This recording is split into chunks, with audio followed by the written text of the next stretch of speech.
episode, the first Skibidi mutant appeared, and G-Man destroyed the YouTube. Why do you think the infected Titan wasn't cured with the anti-parasite cannon? Who this cameraman scientist really is and how it relates to the TV men? Watch till the end and you'll find out all the secrets and hidden details.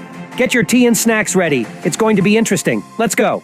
Episode 33 begins with a scene where Titan Speakerman destroys 2 speaker helicopters. As you remember, last episode, the scientist infected Titan, and now he's fighting on the Skibidi toilet side. The agents are hiding on the roof, and it's really goofy. G-Man and Titan are very tall, and they can spot them easily. In doing so, if they were hiding downstairs in the basements of houses or something, then they would be much safer. Notice the song "Everybody Wants to Rule the World" plays at the beginning. But the song goes silent when Titan destroys the helicopter speakers. By the way, when he destroyed this helicopter, all that was left of it was the rotor. I have no idea where the speaker disappeared to. Maybe it split into atoms. G-Man Toilet feels like he's invincible. The Alliance's ultimate weapon, Titan Speakerman, is now in his hands. This guy even destroys a building with the YouTube logo on top. I think it's a reference from Dafook that his show has become very popular and has been gaining crazy amounts of views. Our favorite Andrew Tate helicopters are flying around G-Man. And actually, I think these guys obviously knew something about TV Man. That's why they wore glasses. Notice that G-Man shows up from his toilet at the beginning, so Skibidi could hide his head in the toilet somehow and then pull it out again. Also, G-Man is probably riding on some kind of bridge or the house roof. But most likely he's flying. We've seen his ability to fly in past episodes. I didn't understand why they made him a jetpack if he can already fly. You wrote me in the comments that he needs the jetpack for flight speed and better maneuvering. Without it, he can only hover smoothly in the air. And the most important thing in this episode is the appearance of the first Skibidi mutant. This is a very strange creature, but also very dangerous. I'll tell you why. Skibidi toilets have one major flaw. They just consist of a head and a toilet. They have no arms and legs. It's hard for them to do anything, and especially to fight. Skibidi Mutant has arms and legs. They are connected to the toilet, and Skibidi can control them. I think that a parasite was used to create this version. Remember how infected agents have elongated fingers? This mutant has the exact same thing. Also in episode 37, this creature was neutralized with a knife. Speakerman damaged some kind of device in the back of the toilet, and the mutant was disabled. I think the Skibidi toilet that is connected to this body is alive.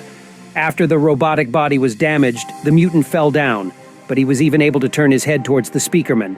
It turns out that this is just a regular Skibidi toilet that was connected to the infected agent's body.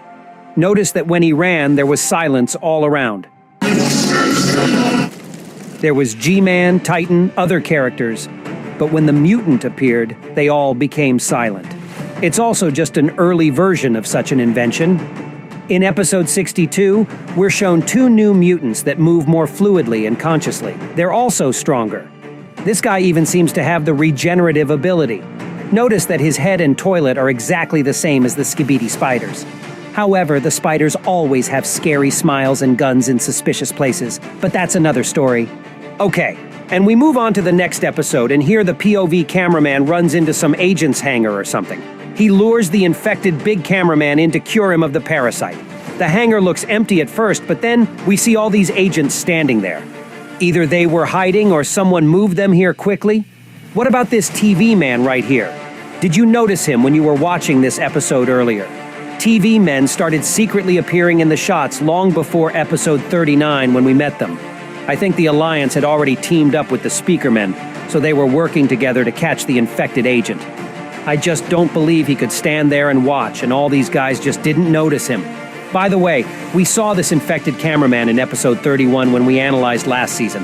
I hope you watched that video. The cameraman pulls the parasite off his buddy and cures him. And here we get a better look at that little bastard. It's not just a little toilet, it has some sort of mechanism to move its legs. In fact, these are some of Skibidi scientists' first inventions with mechanical legs. In new episodes, he'll make Skibidi Striders, and then he'll make his own huge mechanical legs and become a real Skibidi Titan. But let's back to our parasite. It has a long thing sticking out of its mouth. That's the attachment he uses to control the agent's minds. Notice that the cameraman's fingers went back to normal when he was cured. I think the parasites are living Skibidi, even though they have a lot of robotic parts. Why its connector is in something red is unclear to me. We've seen a lot of evidences that the agents are robots, but still, sometimes they are shown as half-living humans. Big Speaker Man didn't destroy the parasite. He took it for research. I think they may have even purposely infected the agents in the cage to test anti-parasite weapons on them. It's definitely easier than catching an infected agent, dragging him to the base and locking him in a cage. And by the way, that's the same scientist who tests the anti-parasite gun in the next episode. This is the same hangar, except they moved this hardware around a little bit. We see this overturned toilet at the entrance again. There are windows like this on top, and even the lights are the same here. There's this green screen with some kind of graph now standing against the wall here.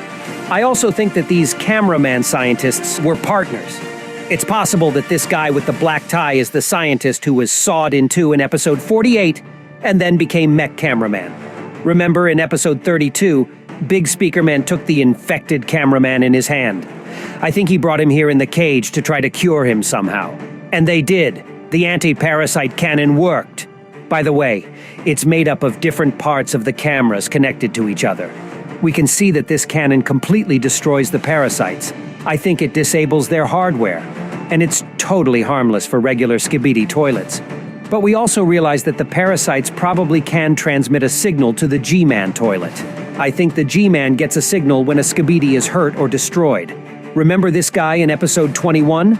Right after he was flushed, Jimmy came to the rescue. The agents likely held these infected brothers for a long time before they could be cured. But G-Man didn't show up until after the parasites were destroyed. By the way, this is the last time we see G-Man toilet without improvements. I think that in the next episodes we saw just copies of G-Man, and the real G-Toilet is now being improved somewhere in Skibidi's base. But we'll talk about that in other videos. But for now, let's get back to analyzing. Skibidi scientist shoots a cannon directly into the Speakerman's core, and nothing happens. G-Man was a little scared that his new assistant would be cured and goes to the other side. But luckily for him, the parasite was not destroyed. I have a few possibilities as to why it didn't work. First of all, the cannon simply might not have had enough power for such a large parasite. I think if this tank wasn't destroyed, we'd know for sure if the Titan can be cured with the anti-parasite beam. But another possibility is that the beam just didn't reach the parasite. The core is the center of Titan's energy, but the parasite is at the back of his neck. So to cure Titan, the beam has to go straight into the parasite. Unfortunately, this scientist couldn't escape, but he gave the gun to the POV cameraman. I think the one we saw in episode 48 is the second scientist, but here he ran in a different direction, but he could have escaped too. It's also possible that the POV cameraman here is the third scientist, who knows? But that's unlikely. In the last episode, the POV was just a regular cameraman, and there were only 2 scientists. Here there are 2 scientists too, and only one of them is saved. There's another interesting thing about this episode.